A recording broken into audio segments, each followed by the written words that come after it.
ఇంకా భవిష్యత్తులో okay. Thank you. Thank you. ప్రభు నామంలో చేరొచ్చిన మీ అందరికి కూడా వందనాలు తెలియజేస్తున్నాను. మనందరము వాక్యాన్ని వినక ముందు చిన్న ప్రార్థన చేసుకుందాం. పరిశుద్ధుడా మీకు స్తోత్రం నాయనా. ప్రభువా, ఉదయకాల సమయంలో మేమందరం కూడా సజీవులుగా ఉన్నాము అని మీరు మాకు చూపిస్తున్నారు. అందుని బట్టి మీకు వందనాలు తెలియజేస్తున్నాం. తండ్రి, ఈ సమయంలో నాయనా మొదటి గడియ మీతో గడిపే భాగ్యం మీరు మాకు ఇచ్చారండి. అందుని బట్టి మీకు వందనాలు తెలియజేస్తున్నాం ప్రభువా. తండ్రి, ప్రతి ఒక్కరినైనా వాక్యాన్ని శ్రద్ధగా వినాలి తండ్రి. అటువంటి భాగ్యం మీరు మాకు దయచేయమని తండ్రి, అదేవిధంగా చేరి వచ్చిన ప్రతి బిడ్డను వారి కుటుంబాలు మీరు జ్ఞాపకం చేసుకోండి నాయనా. తండ్రి, వాళ్ళ కుటుంబాల్లో అయినా ప్రతి ఒక్కరికి సంతోషముతో, సమాధానంతో తండ్రి, ఆరోగ్యంతో నింపి క్షేమాన్నిచ్చి ప్రభా తండ్రి, రాబోయే రోజుల్లో తండ్రి మేమందరము కలిసి ప్రభా మీ సేవను, మీ సువార్తను చేయాలి. అటువంటి భాగ్యము మీరు మాకు దయచేయమని తండ్రి, అదేవిధంగా అయినా మీరు మాతో వాక్యం ద్వారా ఈరోజు మాట్లాడమని విజ్ఞాపన చేస్తూ యేసుక్రీస్తు నామంలో అడిగి వేడుకుంటున్నాను తండ్రి. ఆమెన్. ఆమేన్. ఆమేన్. ఆమేన్. ఆమేన్. ప్రభునందు ప్రియమైన దేవుని బిడ్డలారా, మీ అందరికీ మరొకసారి ప్రభు అయిన యేసుక్రీస్తు నామంలో మీకు వందనాలు తెలియజేస్తున్నాను. ఈరోజు మనము నిజమైన స్నేహితుడు ఎవరున్నారు అంటే యేసుక్రీస్తు వారు అనేటువంటి అంశాన్ని గురించి మనం ధ్యానం చేసుకోబోతున్నాం. ఈరోజు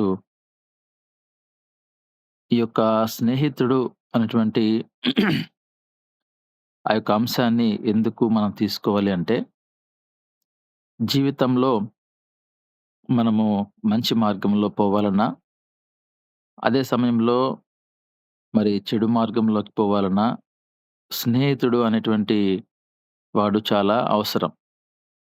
కనుక మనము ఒకసారి ఈ స్నేహితుల విషయాన్ని కూడా గమనిస్తే, గత వారం కూడా మనం యోబు గురించి ధ్యానం చేసుకున్నప్పుడు ఆ యోబు గ్రంథంలో కూడా యోబుకున్నటువంటి స్నేహితుల గురించి కూడా మనం చూడొచ్చు.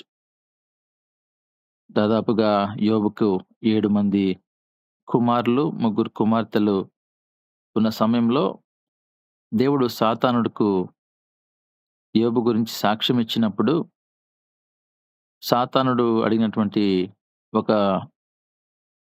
పర్మిషన్ ఏంటంటే, నేను సమస్తాన్ని కూడా నాశనం చేసినప్పుడు నీ సేవకుడైన యోబు ఇదే యథార్థత కలిగి ఉంటాడా అనేటువంటి విషయంలో ముందుకు వెళ్తున్న సమయంలో యోబుని మనం గమనించినప్పుడు, యోబు చాలా ధైర్యంగా నిలబడి ఎటువంటి పాపం చేయకుండా ముందుకు కొనసాగాడు.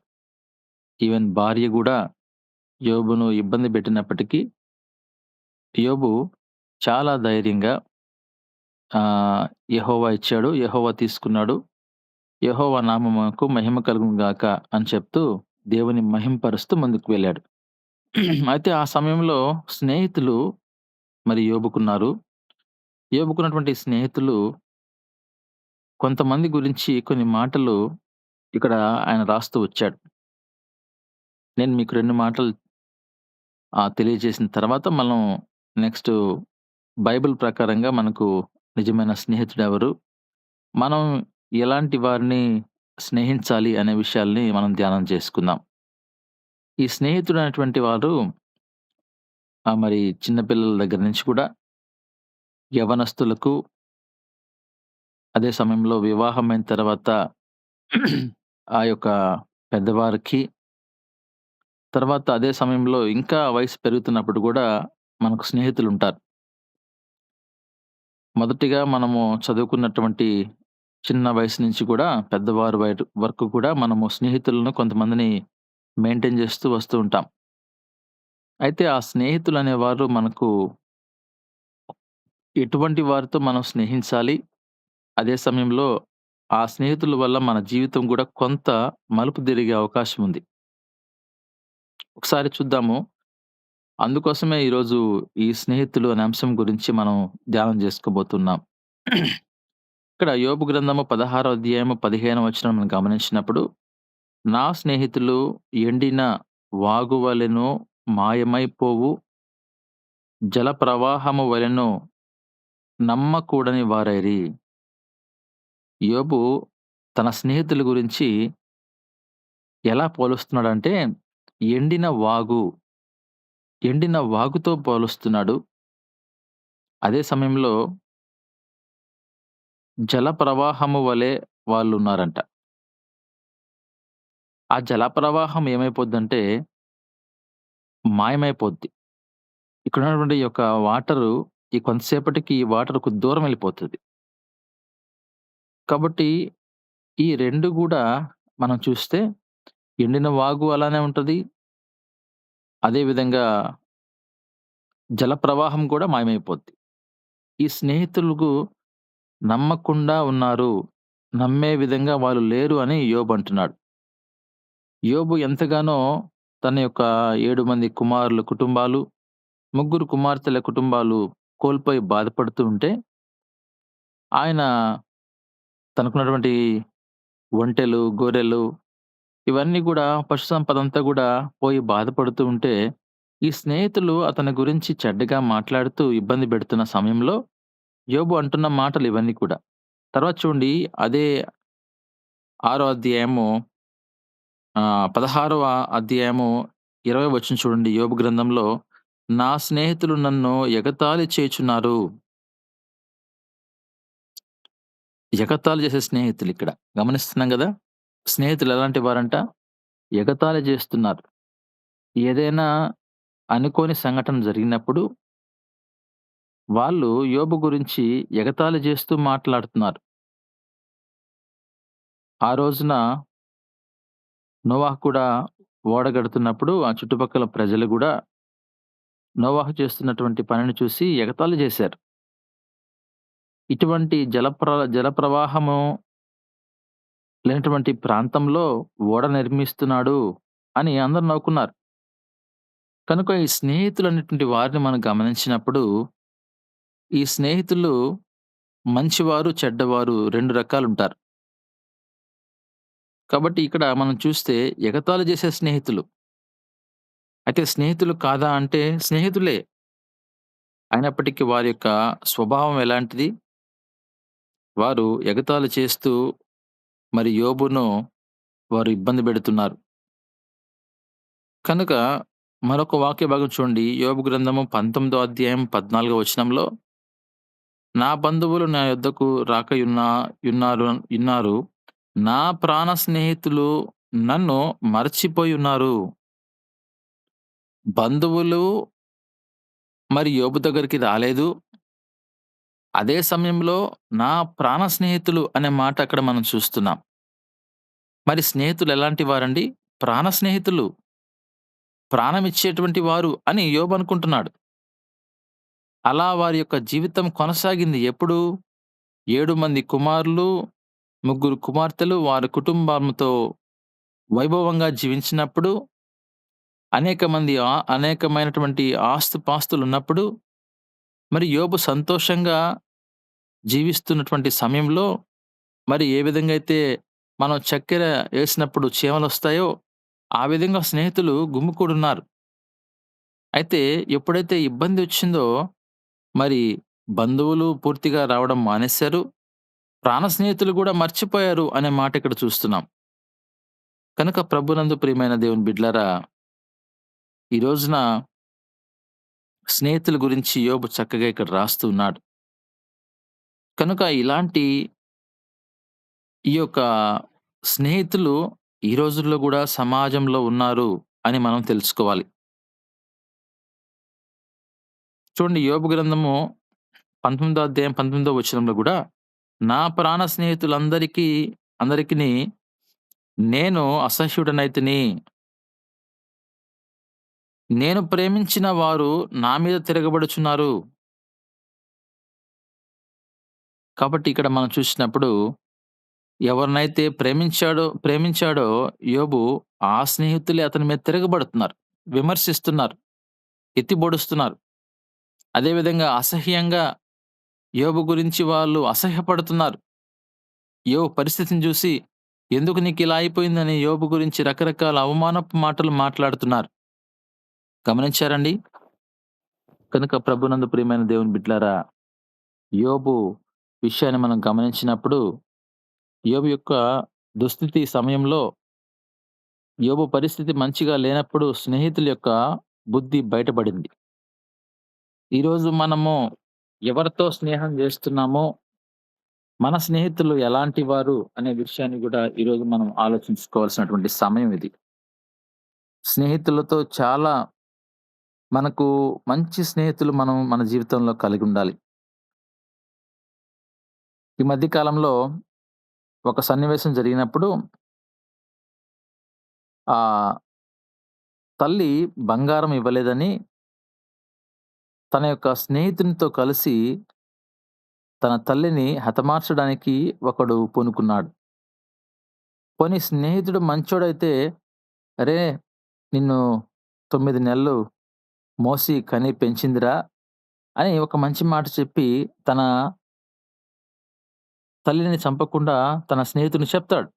కానీ ఇద్దరు కలిసి వాళ్ళు ఎవరు లేని సమయంలో అమ్మను హతమార్చారు అంటే ఎటువంటి స్నేహితుడండి వాడు? గమనించారా? కనుక ఈ రోజున మనము మన గృహంలో గూడా చిన్న పిల్లలు అంటే మీ కుమారులు, కుమార్తెలకు మనము తెలియజేయాలి. మంచి స్నేహితుల్ని మనం ఎన్నుకోవాలి. మంచి స్నేహితులతోటి మనం స్నేహం చేయాలి. చిన్నప్పటి నుంచి గూడా మంచి వారితో స్నేహం చేసేటువంటి ఆలోచన ఆ బిడ్డలకి మనం కలుగజేయాలి. అదే సమయంలో మనం గూడా యవ్వన కాలంలో ఉన్నప్పుడు యవ్వన బిడ్డలు గూడా తెలుసుకోవాల్సిన విషయం ఏందంటే మంచి వారితో స్నేహం చేయాలి. వివాహం అయిన తర్వాత కూడా మన చుట్టుపక్కల ఉన్నటువంటి వారు ఎటువంటి వారో మనం గ్రహించి, మనం ఆలోచించి అటువంటి వారితో మనం స్నేహం చేయాలనా? వద్దా? అనేటువంటి విషయాన్ని గూడా మనం ఆలోచించుకోవాల్సినటువంటి అవసరత ఉందని దేవుడు ఈరోజు బైబిల్‌లో ఈ విషయాలు రాయించాడు. అందుకోసమే నిజమైన స్నేహితుడు ఎవరంటే యేసుక్రీస్తు వారు అని మనం చూస్తున్నాం. ప్రభునందు ప్రియమైన దేవుని బిడ్డలారా, ఇక్కడ మనం చూసినప్పుడు మన సహోదరుడు చదివిన వాక్య భాగాన్ని యోహాను సువార్త 15వ అధ్యాయం 13వ వచనంలో, తన స్నేహితుల కొరకు తన ప్రాణము పెట్టు వానికంటే ఎక్కువ ప్రేమగల వాడెవడునూ లేడు. కనుక ప్రాణం పెట్టే స్నేహితుడు ఉన్నాడా ఈ రోజున? ప్రాణం పెట్టేవాడు ఉంటే అంతకంటే గొప్ప స్నేహితుడు ఇంకెవరున్నారు? నేను మీకు ఆజ్ఞాపించిన వాటిని చేసిన ఎడల మీరు నా స్నేహితులై ఉన్నారు ఇందురు. కనుక మన కొరకు ప్రాణం పెట్టింది యేసుక్రీస్తే కదా! కనుక ఆయన మనకు మంచి స్నేహితుడు. ఆయన మనకు నిజమైన స్నేహితుడు. ఆయన తప్ప మనకెవరు గూడా స్నేహితులుగా ఉండడానికి వీల్లేదు అని మనం చూస్తున్నాం. అయితే మనము ఈ లోకంలో జీవిస్తున్నాం గనక దేవుని వాక్యాన్ని ధ్యానం చేసుకుంటూ మన నిజమైన స్నేహితుడు శ్రమల్లో మనల్ని ఆదుకున్నటువంటి మన దేవుడైనటువంటి యేసుక్రీస్తు వారు మన స్నేహితునిగా ఏర్పాటు చేసుకొని ఆత్మీయ సహవాసంలో ఈ శరీరపరంగా మనకున్నటువంటి ఈ యొక్క జీవితంలో మనం గూడా ఒక మంచి శరీరపరంగా కొంతమంది స్నేహితులను ఏర్పాటు చేసుకుంటూ ఉంటాం. అయితే ఆ స్నేహితులు గూడా ఒకవేళ మనల్ని చేయి విడిచిపెట్టి వెళ్ళిపోవచ్చేమో కానీ, మన దేవుడు ఎప్పుడు గూడా మనల్ని చేయి విడిచిపెట్టి వెళ్ళడానికి ఆయన ఇష్టపడ్డు అనే విషయాన్ని గూడా మనం గ్రహిస్తున్నాం. కనుక మనము మొట్టమొదటిగా వాక్య ప్రకారంగా తీసుకొని, ఎటువంటి వారిని మనము స్నేహితులుగా ఎంచుకోవాలి, ఎవరితో మనం స్నేహం చేయాలి, మన స్నేహితుడు ఎలాంటి వాడుంటే బావుంటదని కొద్దిగా మనము కొన్ని రెఫరెన్సెస్ మనం చూసుకొని, ఈ యొక్క వాక్యాన్ని ముగించుకుందాం.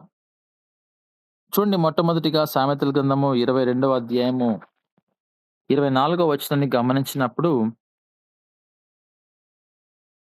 కోపచిత్తునితో సహవాసము చేయకము, క్రోధము గల వానితో పరిచయము కలిగి ఉండకము, నీవు వాని మార్గములను అనుసరించి నీ ప్రాణమునకు ఉరి తెచ్చుకొందువేమో. స్నేహితుడిని మనం ఎన్నుకుంటున్నప్పుడు, ఆ స్నేహితుడు ఎలాంటివాడు? కోపిష్టివాడేమో, చీటికి మాటికి కోప్పడతాడేమో, అలాంటి వాడితో మనం స్నేహం చేయకూడదు. చూసారా? కోపానికి, స్నేహానికి కూడా కనెక్షన్ ఉంది. కనుక మనము స్నేహం చేసేటువంటి వ్యక్తి కోప్పడతాడా? లేకపోతే ఎలా అతని యొక్క జీవితం ఉంటదో మనం గమనించాలి. ఆమె యొక్క జీవితం ఉంటదో మనం గమనించాలి. కనుక ఒకవేళ కోపచిత్తుడైతే మనం వాళ్ళతో సహవాసం చేయకుండా ఉండడమే మంచిదని దేవుడు జెప్తున్నాడు. ఎందుకంటే వాళ్ళ జీవితమంతా గూడా కోపంతోనే కొనసాగుతూ ఉంటది. వాళ్ళ జీవితంలో ఎప్పుడు సంతోషం ఉండదు. వాళ్ళ జీవితంలో ఎప్పుడు కూడా సమాధానం ఉండదు. ప్రతి చిన్న విషయానికి కోప్పడుతుంటారు. ఇలాంటి వారితో మనం సహవాసం చేస్తే, ఒకవేళ మన ప్రాణానికి గూడా ముప్పొచ్చేటువంటి అవకాశం ఉంది. ఎందుకంటే ఈ కోపంలో ఒకవేళ కంట్రోల్ చేసుకోలేక ఏదైనా ఒక విషయం జరిగినప్పుడు మన పరిస్థితి ఏంటి? కాబట్టి దేవుడు ప్రతి విషయాన్ని గూడా మనకు బైబిల్‌లో రాసి ఉంచాడు. అయితే మనము వాటిని చదవక ఈ రోజున మన జీవితాన్ని ఇలా జీవిస్తా ఉన్నాం. కనుక మనం మొట్టమొదటిగా ఈ లోకంలో జన్మించినప్పటి నుంచి గూడా తిరిగి చనిపోయేంత వరకు గూడా ఎవరితో పెరగాలి, ఎలా పెరగాలి, అన్ని విషయాలు గూడా ఎవరితో స్నేహం చేయాలి, ఇవన్నీ మనకు దేవుడు రాసి ఉంచాడు. అవి మనము బైబిల్‌లో వాటిని వెతికాడి వాటిని మనము క్రోడీకరించుకొని, మనము జ్ఞానాన్ని పెంచుకున్నట్లయితే మనము అటువంటి స్నేహం చేస్తాం గదా! తర్వాత చూడండి, మొదటి కొరింథీ రాసిన పత్రిక 15వ అధ్యాయం 33వ వచనంలో, మోసపోకుడి, దుష్ట సాంగత్యము మంచి నడవడికను చెరుపును. మోసపోవకండి. నువ్వనుకుంటున్నావేమో దుష్ట సాంగత్యం మనం చేయకూడదు. దుష్టుడు అనగా సాతానుడు. సాతానుని యొక్క ఆలోచన కలిగిన వాడితో మనం సాంగత్యం చేయకూడదు. అలాంటి వాడిని దూరంగా ఉంచడమే మంచిది. ఎందుకంటే ఒకవేళ నువ్వు మంచివాడివి కావచ్చు, లేకపోతే నువ్వు మంచి ఆమెవి కావచ్చు. ఈ యొక్క దుష్ట సాంగత్యం వలన నీ మంచి ప్రవర్తన ఒక రోజున చెడిపోయే అవకాశం ఉంది. కనుక నీవు వివాహం అయినప్పటికీ, లేకపోతే ఒక యవ్వన కాలంలో ఉన్నప్పటికీ, నువ్వు స్నేహం చేస్తున్నప్పుడు ఆ స్నేహము ఎలాంటిది అనే విషయాన్ని మనము ఆలోచించాలి. ఈ రోజున దుష్ట సాంగత్యము నువ్వు చేస్తున్నట్లయితే జాగ్రత్త. ఒకరోజు నీ ప్రవర్తన గూడా వారిలాగే మారిపోయే అవకాశం ఉంది.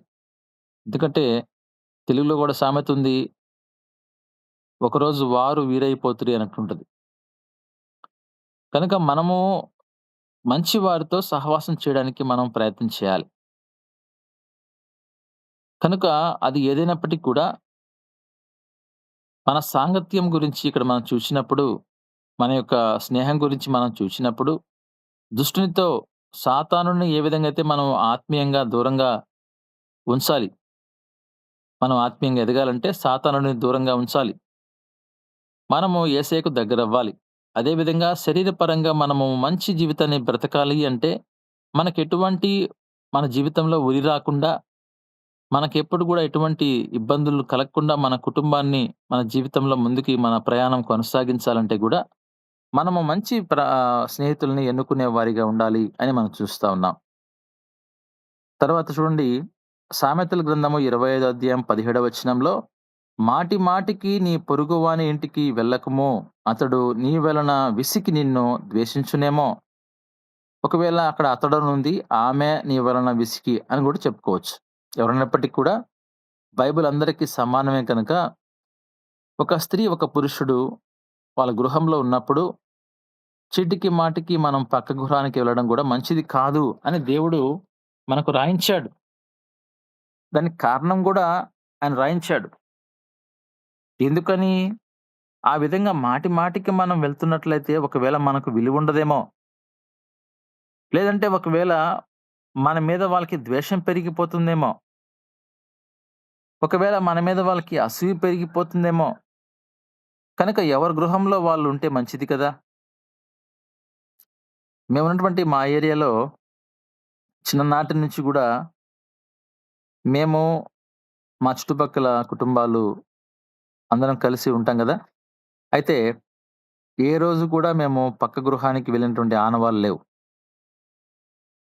ఏదైనా ఒక చిన్న మీటింగో, లేకపోతే ఎవరన్నా పుట్టినరోజు ఫంక్షనో, లేదంటే ఇలాంటి మ్యారేజో, లేకపోతే చనిపోతే ఇలాంటి సందర్భాలు తప్ప గత 45 సంవత్సరాలుగా మేమిక్కడ ఇదే ఏరియాలో నివసిస్తున్నప్పటికీ ఎవ్వరు ఇంటికి గూడా మా ఫాదరో, మా మదర్ ఆ రోజుల్లో అనుమతించేవారు కాదు. అంటే ఏ పని లేకుండా ఊరికనే మాట్లాడడానికి కానీ, ఈ రోజుకి గూడా అదే అలవాటైంది మాకు. ఎవరు గూడా మా గృహానికి రావడానికి అంత ధైర్యం చేయరు. అదే విధంగా మేము గూడా ఎవరింటికి పోవడానికి మేము సాహసం చెయ్యం. అదే సందర్భంలో ఏదైనా ఒకవేళ ఇబ్బందొచ్చినప్పుడు ఖచ్చితంగా అందరం పోయేటువంటి వారము. ఏదైనా సమస్యొస్తే మా ఇంట్లో మేమే మాట్లాడుకునేవాళ్ళం తప్ప, మా పొరుగు వారితో ఎప్పుడు గూడా ఆ సమస్యను పంచుకొని దాని గురించి అర్థం చేసుకునేటువంటి వారము. ఆ అలవాటు మాకు మా ఫాదర్, మదర్ నేర్పించలేదు. ఆ రోజు నుంచి ఈ రోజు వరకు కూడా. కనుక వాక్యం కూడా అదే మాట సెలవిస్తా ఉంది ఈ రోజున. మాటి మాటికి మనం పొరుగు వారింటికెళ్తే ఎలా? ఒకవేళ అది ఒకరోజు మనకు చోటు తీసుకొని రావచ్చేమో. కాబట్టి ఆలోచించాలి. ఎటువంటి వారితో మనం స్నేహం చేస్తున్నాం. తర్వాత చూడండి సామెతలు 16:28 వచనంలో, మూర్ఖుడు కలహము పుట్టించును, కొండెగాడు మిత్రభేదము చేయును. మూర్ఖంగా ఉన్నటువంటి వాడితో మనం సహవాసం చేయకూడదు. కొండెగాడు అంటే అబద్ధాలు చెప్పేవాడితో కూడా మనము సహవాసం చేయకూడదు. కనుక మూర్ఖత్వం ఉన్న వాడితో మనం సహవాసం చేస్తే, వాడు మనం చెప్పింది ఏది కూడా అంగీకరించడుగా. వాడు చెప్పిందే కరెక్ట్ అంటాడు. లేపోతే ఆమె చెప్పిందే కరెక్ట్ అంటది. అదే సమయంలో అబద్ధాలు చెప్పేటువంటి వారు, ఇక్కడ మనం చెప్పే మాట ఒకటైతే, మన దగ్గర నుంచి తీసుకొని వెళ్లి, ఆ మాటను వేరే విధంగా చెప్పేటువంటి వారుంటారు. ఇటువంటి వారితో మనకు స్నేహం ఎందుకు? ఆలోచించాలి. కాబట్టి ప్రభునందు ప్రియమైన దేవుని బిడ్డలారా, మనము ఎటువంటి వారితో స్నేహం చేస్తున్నామో, తర్వాత చూడండి సామెతలు 25:19లో, శ్రమ కాలములో విశ్వాసఘాతకుని ఆశ్రయించుట విరిగిన పళ్ళతోనూ, కీలు వసిలిన కాలుతోనూ సమానము. శ్రమల కాలంలో అంట విశ్వాసఘాతకులుంటారంట. వాళ్ళని మనం ఆశ్రయించటం మంచిది గాదు. విశ్వాసాన్ని చూపించరు. ఎంతో మన చేత వాళ్ళు మేలులు పొందినప్పటికీ, వాళ్ళు విశ్వాసఘాతకులుగా అని అంటున్నాడు ఇక్కడ గమనించారా? విశ్వాసం లేనివారు. వాళ్ళ యొక్క ఆలోచన విధానం మంచిగా ఉండదు. విశ్వాసఘాతకులు అలాంటి వారిని మనం ఆశ్రయిస్తే, విరిగిన పళ్ళతో ఉన్నటువంటి వారితో సమానం. విరిగిన పళ్ళు మనకున్నాయి. ఆ పళ్ళు ఏం చేయగలవు? కాబట్టి మనకు ఆ యొక్క కాళ్ళకు కీలు ఒకవేళ గాని పని చేయకపోతే అలాంటి వాళ్ళ వల్ల ఏంటి లాభం? అలాంటి కాలు వల్ల మనకి ఏంది ప్రయోజనము? అంటే వీళ్ళంతా గూడా విశ్వాసఘాతకులు అని మనం గమనించాలి. మొట్టమొదట్లోనే వాళ్ళతో స్నేహం చేస్తున్న కొంత సమయంలో మనము దేవుని జ్ఞానం కలిగి మనం వాళ్ళని పసిగట్టేటువంటి పరిస్థితుల్లో ఉండాలి. కనుక ఎటువంటి వారితో మనం స్నేహం చేయకూడదో మనం చూసాం. అయితే మంచి స్నేహితులు ఎలా ఉంటారో గూడా నేను ఒక 2, 3 మాటలు చెప్పి సమయాన్ని బట్టి ముగిస్తాను. నిజమైన స్నేహితుని యొక్క లక్షణాలు ఎలా ఉంటాయంటే, సామెతల గ్రంథము 27 అధ్యాయం 6 వచనంలో, మేలుని కోరి స్నేహితుడు గాయం చేస్తాడు. కానీ పగవాడంట లెక్కలేని ముద్దులు పెడతాడంట. మేలు కోరేవాడు ఆ యొక్క స్నేహం కోరి మనకు గాయం చేస్తాడు. ఒరేయ్! మన స్నేహితుడు మంచిగా ఉండాలిరా అని గట్టిగా గద్దిస్తాడు. ఆ గద్దించినప్పుడు దాని అర్థం ఏంటి? ఓహో! మనల్ని గద్దిస్తున్నాడు గదా అని మనం దూరంగా వెళ్ళిపోవడం గాదు. నీ మంచి గోరి అతను గద్దిస్తున్నాడు. కనుక అటువంటి వాడు మన పక్కనుంటే, ఎన్ని సార్లు మనల్ని గద్దించినా గూడా మనకు మంచిదే. ఈరోజు మనకు మేలే. అలాంటి వారు మనకు స్నేహితులుగా ఉన్నట్లయితే, మనం చెడిపోతున్న సమయంలో వాళ్ళు మనల్ని గద్దిస్తూ, దగ్గర తీసుకుంటూ, మనం ఏ విధంగా బ్రతకాలో మనకు వాళ్ళు తెలియజేస్తూ ఉంటారు. మన తప్పుని వాళ్ళు చూపిస్తూ ఉంటారు. అటువంటి వారితో మనం స్నేహం చేయడం ఎప్పటికైనా గూడా మనకు మంచిదే. కాబట్టి మేలు కోరేవారు నిజమైన స్నేహితులుగా, మంచి స్నేహితులుగా వాళ్ళ లక్షణాలు కలిగుంటారు. కనుక ప్రభునందు ప్రియమైన దేవుని బిడ్డలారా,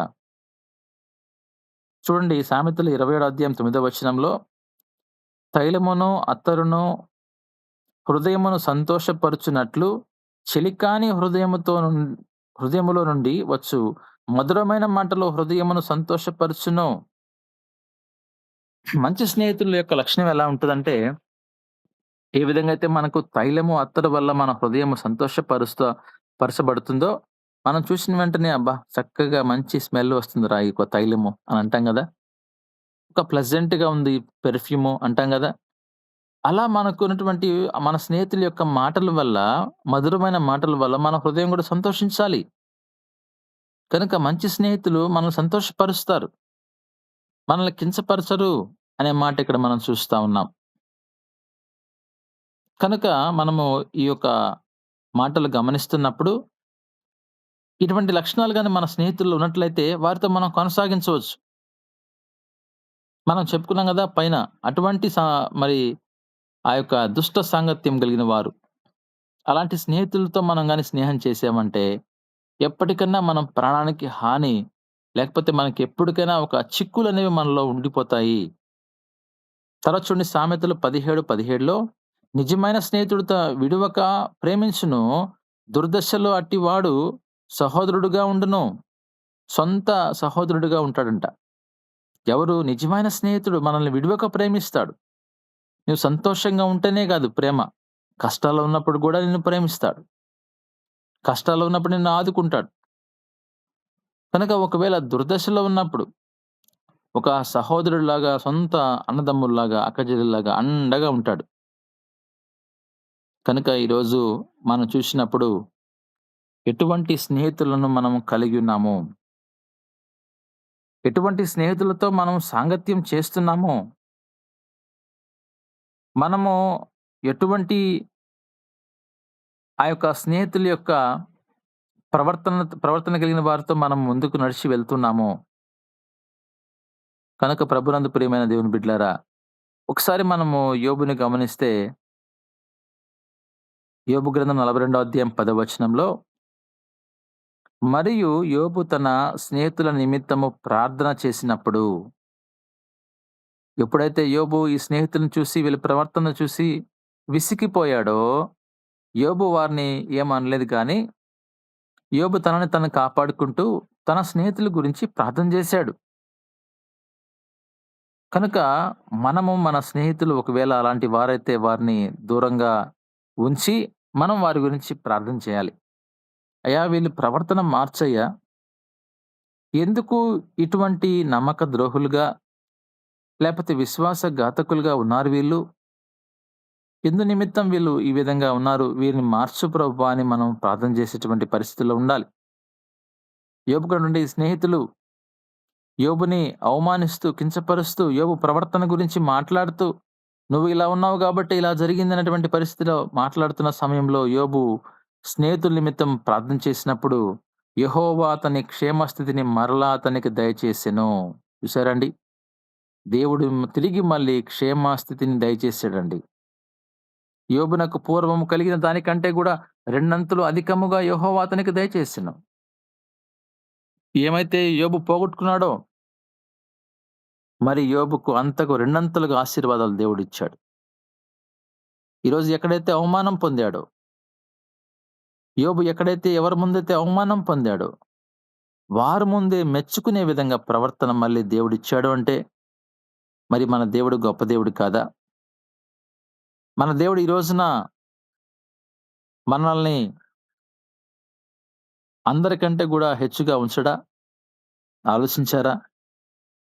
ఒకవేళ కొంత సమయం మనకు కష్టాలుండొచ్చేమో, మన జీవిత ప్రయాణంలో ఒకవేళ ఏదైనా మనము ఇబ్బందులు ఎదుర్కోవచ్చేమో కానీ, అవి శాశ్వత కాలం ఉండవు కదా! కనుక ప్రభునందు ప్రియమైన దేవుని బిడ్డలారా, ఈ వాక్యాన్ని ఎందుకని మనము ఈరోజు ధ్యానం చేసుకుంటున్నామంటే, మన క్యారెక్టర్‌కి, మన ప్రవర్తనకి స్నేహితులు అనేటువంటి వారి వల్ల మనకు ప్రభావం ఉంది. కాబట్టి మీరు ఒకవేళ మీకు చిన్న పిల్లలుంటే, చిన్నప్పటి నుంచి బిడ్డలకు వాక్యం చేత వాళ్ళకి కూర్చోబెట్టి, మంచి స్నేహం చేయండి అని వారికి బోధించండి. వాళ్ళ స్నేహితుల గురించి గూడా మీరొకసారి ఇంట్లో వాళ్ళతో మాట్లాడండి. ఎంక్వైరీ చేయండి. నీ స్కూల్‌లో యూకేజీ లేపోతే first, second class, third class నీ స్నేహితులు ఎలాంటి వారురా? ఎలాంటి వారితో నువ్వు స్నేహం చేస్తున్నావు అని మనం ఖచ్చితంగా వారితో గద్దించాలి. ఎందుకంటే ఈ మధ్య కాలంలో జరిగిన సన్నివేశాలు పేపర్‌లో మనం సోషల్ మీడియాలో మనం చూసినప్పుడు స్నేహితునితో కలిసి తల్లిని వాడు హతమార్చాడు అంటే ఎంత ప్రభావం చూసారా? ఒక ముసలామెడ అమ్మమ్మ వాళ్ళ మనవడిని ఎంతో ప్రేమిస్తున్నటువంటి సమయంలో బంగారం కోసము ముగ్గురు స్నేహితులతో కలిసి వాడు ప్లాన్ జేసి వాళ్ళ అమ్మమ్మని చంపలేదు కానీ, ఆ డబ్బుల విషయంలో దొంగతనం చేయడానికి వాడు ప్రయత్నం చేశాడు అంటే గమనించండి. ఎలాంటి లోకంలో, ఎలాంటి పరిస్థితుల్లో మనం ఉన్నామో, ఎలాంటి కాలంలో మనం ఉన్నామో. కాబట్టి మీరు మీ పిల్లలకు స్నేహితుల గురించి మనం వాక్యం ద్వారా బోధించండి.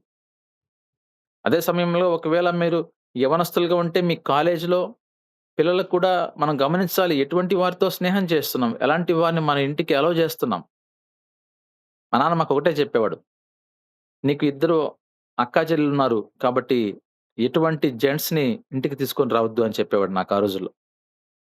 ఏదున్నప్పటికి ఎంత మంచి స్నేహితుడైనా సరే నువ్వు బయట ఉంచి మాట్లాడు గాని, ఏ రోజు ఇంటిలోకి తీసుకొని రావద్దు అని అనేవాడు. ఎందుకని ఇవి చెప్పారు జాగ్రత్తలంటే, ఈరోజు మనం గమనిస్తే కాలం అలా ఉంది. తర్వాత వివాహమైన తర్వాత నువ్వు భార్యాభర్తలుగా నువ్వు కొత్త ఏరియాకి వెళ్తావు. మరి ఆ ప్రదేశాల్లో ఎటువంటి వారితో మనం స్నేహం చేస్తున్నాం? ఇది కూడా మనం ఆలోచించాలి. ఇవన్నీ గూడా మనము బైబిల్ ప్రకారంగా తీసుకున్నట్లయితే, మన కుటుంబ జీవితాలు మన పిల్లలు బాగుపడతారు. ఈరోజు ఆ యొక్క వివాహమైన తర్వాత మనము చీటి మాటికి పక్కన వారితో వెళ్లి మాట్లాడడము, లేకపోతే వారిని మన ఇంటికి అలౌ చేయడము, మన సమయము వృధా చేసుకోవడం కంటే కూడా ఏదైనా అవసరం ఉంటే తప్పక మనం పోవాల్సిందే. మనం సహాయం చేయాల్సిందే. నిన్ను వల్ల నీ పొరుగు వారిని ప్రేమించాల్సిందే. అలా అని చెప్పి మనము చీటికి మాటికి మన కుటుంబ విషయాలను వాళ్ళతో పంచుకుంటూ, వాళ్ళ విషయాలు మనం తెలుసుకుంటూ, మనము విచ్చలవిడి ప్రవర్తన కలిగి మనం బ్రతికినట్లయితే ఒక రోజున మన ప్రాణానికే ప్రమాదం వచ్చే అవకాశం ఉందని మనం తెలుసుకోవాలి. ప్రభునందు ప్రియమైన దేవుని బిడ్డలారా, మనకు నిజమైన స్నేహితుడు మన యేసు ప్రభువారు. ఎందుకంటే ప్రాణం బెట్టే కంటే ఇంకెవరున్నారండి? ఏ స్నేహితుడు మన కొరకు ప్రాణం బెట్టరు. కానీ మన స్నేహితుడు మన కొరకు ప్రాణం పెట్టాడు. ఆయన అంటున్నాడు, "నీవు నా యొక్క మాటలు గైకొని యెడల నీవు నాకు మంచి స్నేహితుడవు." ఆయన అంటున్న మాట ఒకటే. వాక్యాన్ని చదువు, పరిశుద్ధ గ్రంథాన్ని ధ్యానం చేయండి. ఆ యొక్క వాక్యం ప్రకారంగా మనం జీవించినప్పుడు మనకు దేవుడు మనకు స్నేహితుడిగా మనకు కొనసాగుతాడు. అటువంటి కృప దేవుడు మనందరికీ దయచేయనుగాక. ఆమేన్. అందరికీ వందనాలు.